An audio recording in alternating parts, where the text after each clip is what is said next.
ចាសួស្តីបងប្អូនហ្នឹងហើយបងប្អូនឥឡូវទ្វាគឺម៉ូតចូលច្រើនចានេះជា sample ដែលយើងដាក់តាំងសម្រាប់អតិថិជនដែលគាត់អញ្ជើញមកមើលផ្ទាល់ដល់ទីតាំងតែម្ដងចាចឹងសម្រាប់បងប្អូនដែលចង់ដឹងព័ត៌មានលម្អិតអាចចាក់ទៅមកខាងchannel YouTube របស់នាងខ្ញុំក៏ដូចជា page របស់នាងខ្ញុំបានចាគឺ0976126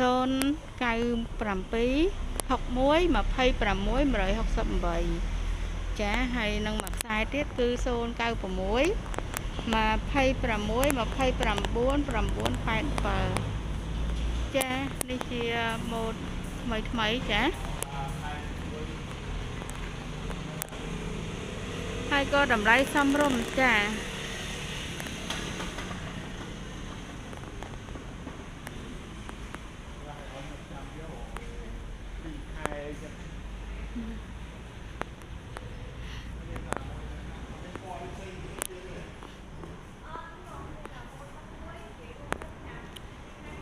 ម៉ូតថ្មីខ្ញុំចូលស្តុបទៀតចា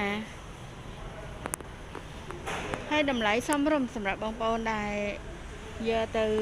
ដាក់ឲ្យបងប្អូនដែលគាត់ចង់បានម៉ូតរបៀបជាឈើរបៀបជាអីគឺយើងមានច្រើនចាច្រើនជម្រើសសម្រាប់បងប្អូនចាអរគុណសម្រាប់ការចុច Subscribe មកលើ Channel YouTube របស់នាងខ្ញុំចា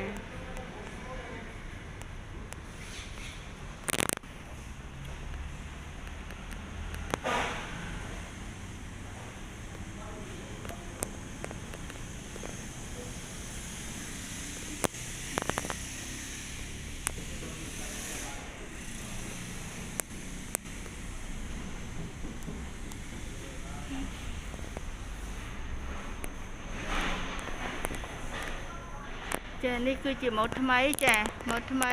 ពណ៌ខ្មៅបែកសូកូឡាចាម៉ូតស្អាតចានេះយើងថតនៅក្នុងម្លប់មើលទៅវាអត់សូវជាចេញពណ៌ស្អាតទេតែបើសិនជាសម្រាប់យើងយកទៅដាក់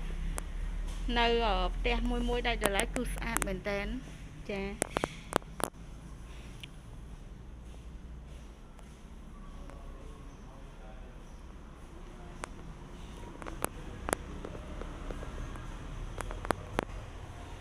សម្រាប់បងប្អូនដែលចង់ចេញមកផ្ទាល់ហើយបងប្អូនអាច